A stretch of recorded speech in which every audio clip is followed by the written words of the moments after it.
Hello and a very warm welcome back to the garden, and I've been so excited to do this video for a long time now because I believe it will help so many of you instantly unlock the ability to produce food abundance and correctly use succession planting in your garden. And it's all to do with planning, and I'm going to start the video by giving you the most important bit of information first. And the most important bit of information is to stop doing an annual or a yearly planting plan and instead look at doing a month-to-month simplified planting plan. And there were so many reasons why. And ever since I've moved on from doing a yearly plan to a monthly plan, I can assure you now there is no way I can see myself going back to relying on a yearly plan. There were just so many benefits as to why a month-to-month plan works so well. And in this video, I'm going to show you how to do it to introduce the idea. And if you've already created a yearly plan, don't worry, you can still adapt it into a monthly plan. And I just hope above everything else that this video will make you feel so much more confident and excited about this year, and also for you to experience so many more harvests which perhaps you could have otherwise missed out on. Just a quick interruption. I've been editing the video and I appreciate it is a long one. So if you need to rewatch certain sections, then there's a contents list in the video description with timestamps to all the key parts of this video for easy navigation.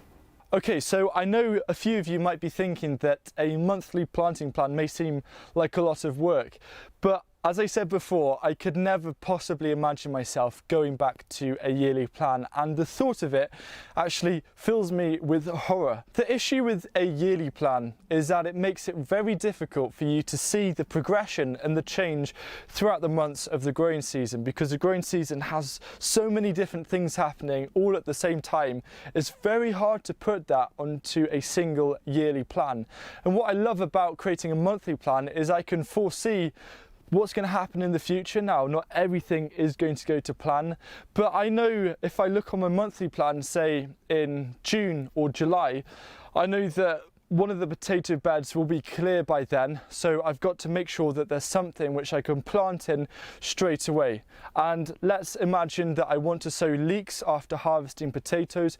I'll start them 2 months earlier. So by looking on the plan and seeing when the gaps emerged, I'm all prepared to make the most of that space, because then if I sow leeks directly in July, chances are you're not really going to have a very good leek crop in winter. With the monthly plan, you can see all of the changes that are going to happen, and by doing this, you can prepare for those empty spaces and really make the most of it and get 2, maybe even 3 crops from the same space in the same season. And that's huge, because especially if you have a smaller garden, you want to make sure that you're maximizing its productivity, and a monthly plan is the key to being able to do that without actually having to go into that much effort having to plan it in the first place. And by creating a monthly plan, the potential of your garden increases almost immediately. And it's going to be so useful because all you need every month are just quick glances to make sure that you're on track and you know what's going to happen, rather than trying to work out all of the different things and, oh, am I sowing that in March or May? I can't quite read it. The writing is too small. With a simplified monthly plan, it makes life so easy. Before I show you how to create a monthly planting plan, there's one more key thing that I need to tell you, which I guarantee will help give you a bigger incentive to do this anyway. And that's the fact that a monthly plan has the ability of it being continuous, because with a continuous plan, you can do the next 12 months, but you can just keep on going. So in one sitting, you can then plan out all of next year. So March next year, you might want to put your potatoes, but you already know which beds are used up. So you don't have to keep on looking back through all of your notes and see what's been going on, which I find really complicated, because at the end of the day, the whole purpose with a month-by-month plan is not just to increase productivity, but to also make it a lot more simple for us as gardeners to look after our spaces and grow food. But let's not worry about the coming growing seasons. Let's just focus on getting this growing season right. And a note about using this month by month plan is because there's a lot of succession growing happening, you might question the need of crop rotation. But succession in itself, in a way, is actually rotating your crops. So all I do is I look after the soil. This garden is almost all no dig, and that's a huge help, and it reduces the need to crop rotate. And the other thing is, if I had a very bad pest like carrot root fly or some kind of disease like leek rust, then I'll definitely move the crops onto a new space the following year. But if not, I'm willing to grow it in the same space again. So just bear that in mind and have that flexibility when you're creating your month by month plan, and that as well will save you a lot of time. Now here is how you create a monthly planting plan for your garden, and I'm going to use a 6-bed example just so you can see how it's going and get a bit of inspiration. So the first step is to put your growing space onto paper or somewhere where you can record it. Now for this garden I did a bird's eye view and I just outlined all of the raised beds, put this into a different document, and you can do this in paper or digital, and then I have that base kind of groundwork of just the empty beds which I can continue using. Because remember, if you're going to do the rest of this year from March until December, you might need to do around 9 or 10 different individual plans. So you want to have one bit of paper which is kind of your master plan sheet, which is just the blank raised beds, and you can either trace over it or photocopy as many versions as you want. Now something that I like to add in to my monthly plan is first a bit of text saying month and then a line, and so I can fill in the month and it's very easy. I instantly know where to look to make sure I'm looking at the right month on the page. And the other thing is to include 3 different keys. The first key are the key direct sowings, the second key is the key direct transplantings, and the third key is what you need to sow for succession in future months. So a quick example is, let's say you have a patch of broad beans and you finished harvesting them towards the end of July and you want to transplant some kale straight into this. Then if I look back maybe end of May, around May time, I can put in the succession planting to sow a row of kale, so I have those seedlings ready to go straight in, and I'm effectively saving 2 months of growing season there and then. Now it's up to you if you want to use those 3 keys, but I like to do it because when I'm glancing at the same page, I can see not just how the garden in terms of the beds will look, but also what the key things are that I need to look at. And once you've done this and you've created your outline, including the keys or not, the next thing is to think of the staple crops that you want to grow. And the staple crops are the ones which you want to prioritize. And these could be either the ones which will make the biggest difference to your food security, or perhaps also the ones that you enjoy the most. And the idea with creating the staples is that these are your must-haves. These are the ones that you can't grow or garden without this year. And so the first stage of creating a monthly plan is to fill all the months out with the staples to make sure that I can fit those in. And then in the gaps, I'll come back and do a second look through and fill all those gaps in with all the crops which aren't in the list of staples and aren't quite as prioritized. So if I was doing this 6 raised bed plan, for example, my staples would be courgettes, potatoes, onions, beetroot, swede, garlic, broad beans, runner beans and salad.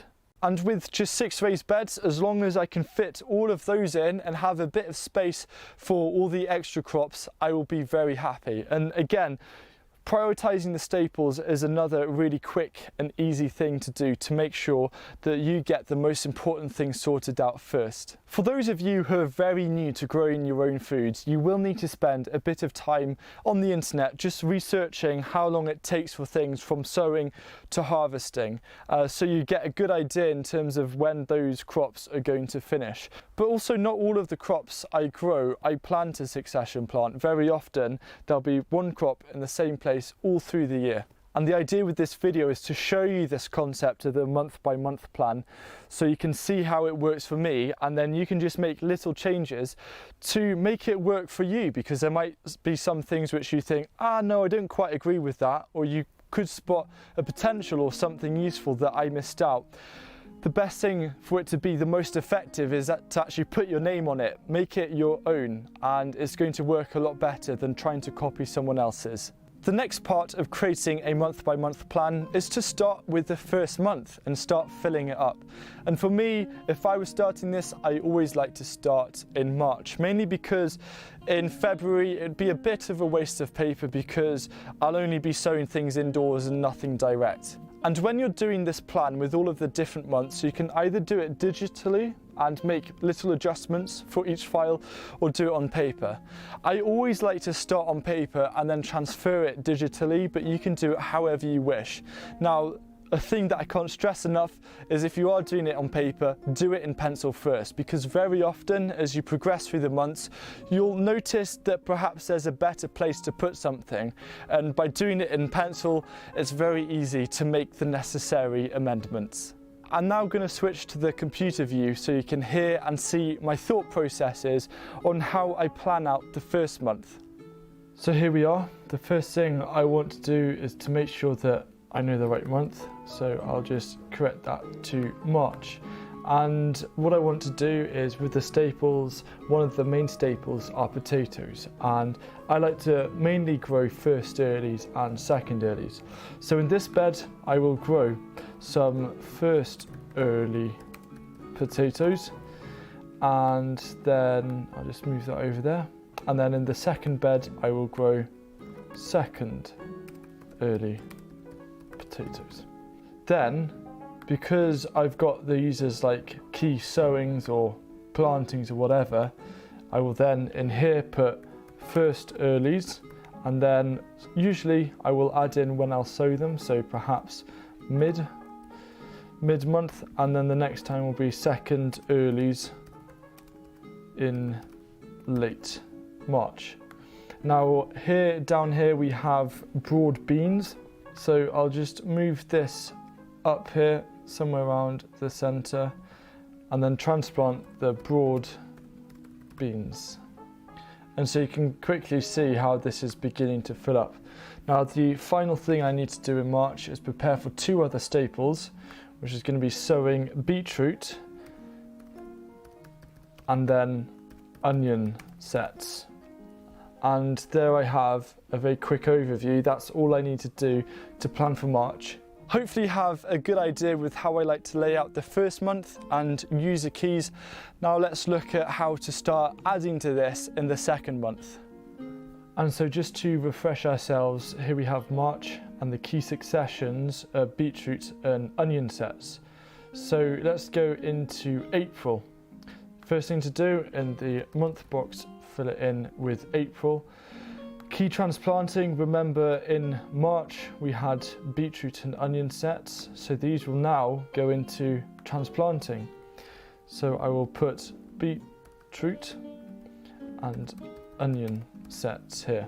So I've already put in these lines here just in terms of ease, and the beetroot will go here, and I'll just make sure that that is in the center, and then the next thing to do is I will plant the onions right there. So you can very quickly see how the guide of looking at the key transplanting, how quickly I can make sure that I'm putting things in the right place. And of course, the first earlies, the second earlies and the broad beans all carry over from the previous month.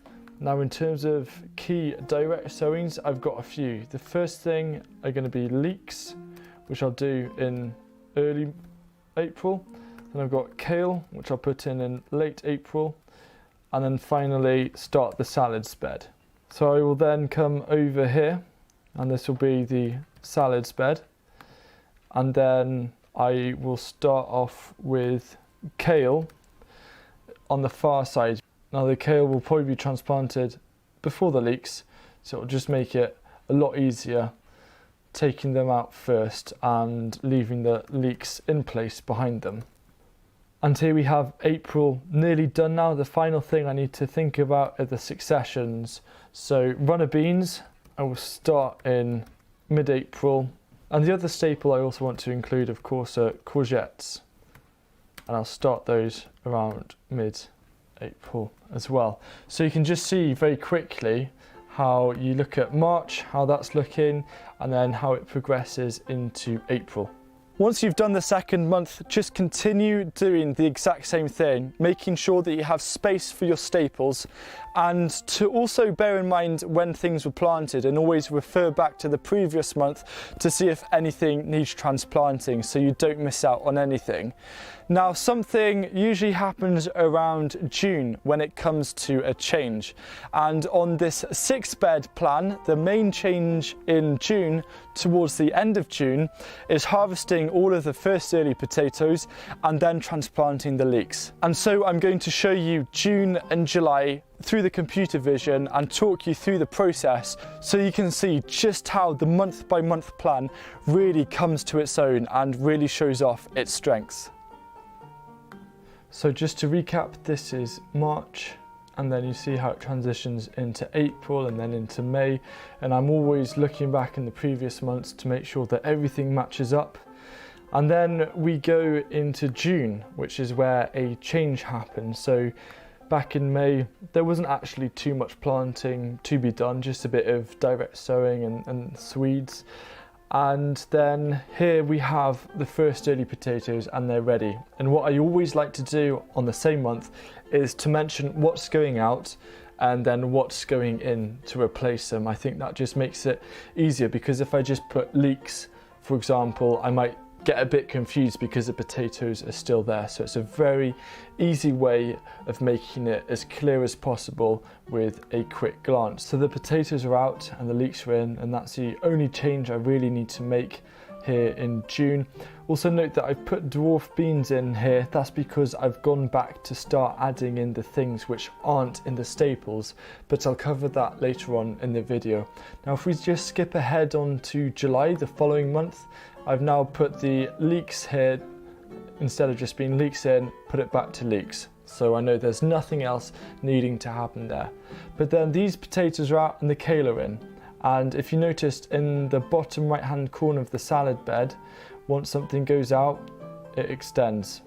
So if we look back in May, we've got the leeks and the kale in the rows here. In June, that disappears because the leeks go in here.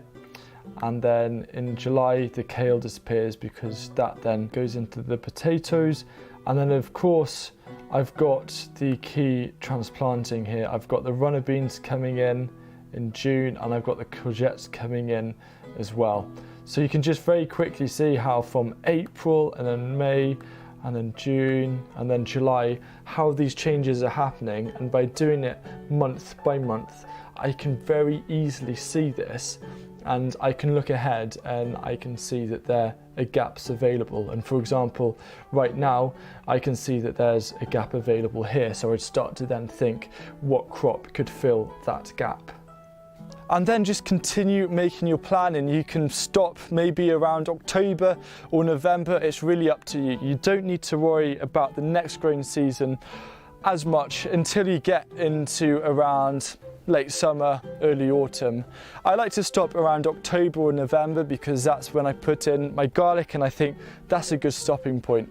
And remember, as you're doing this, to always have a look back at least 2 or 3 months prior to make sure that everything makes sense, that you're not missing out any succession planting opportunities, and fill it up with all the staples. As you're filling the rest of the gaps with all the crops you want to grow, try and group the crops as much as possible into vegetable groups, whether it's legumes or brassicas, for example. It's not the end of the world if you can't and it's a bit too complicated, but try and stick to that habit. Once you've filled in all of the gaps, firstly, congratulate yourself because you've made a really highly efficient month-by-month planting plan. But the next thing to do is to find a cheap calendar And usually, for example, this year is 2020. 2020 calendars are ridiculously cheap because we've already started the year. So find a cheap calendar, or you can print off free calendars from the internet. And all you want to do then is have a quick glance for each month, look at your planting plan and look at the main jobs and roughly put when these need to be done. So you can have a calendar maybe on your bedroom wall or in the kitchen next to the planting plan, so the two really marry together. I guarantee that once you start creating a monthly plan, you won't want to do a yearly plan again, because you can see for yourself just how effective it is. With a monthly plan, I love it because I feel it's very current, and I know when I look at the plan and then I go to the garden, they will look almost identical or be very close. And for me, it just makes it easier to plan things, and by cutting it up into bite-sized chunks, and the bite size being months instead of a whole year, I feel that it's a lot more manageable and that I don't miss out on as many opportunities. And I really hope you feel the same. So thank you very much for watching. I really hope this has helped you with your planting plan. And if you have already created an annual one, hopefully you'll see just how simple it is using the same outline to just apply it for a month-to-month basis. And I think gardening has really, it's been made overcomplicated by a lot of mainstream media, and it's demystifying that, and people like Liz Orab and Charles Dowding are really helping to do that as well. And for me, a month-by-month plan really demystifies how the garden works throughout the year. So let me know if you've learned anything useful, and if you would like to support the channel, then please go ahead and get yourself a copy of my new book, Grow Food for Free, and it shows you how to grow an abundance of food without needing any money. So thank you very much for watching. Don't forget to give this video a thumbs up, and I look forward to answering any questions or comments you have down below in the comments section. Goodbye.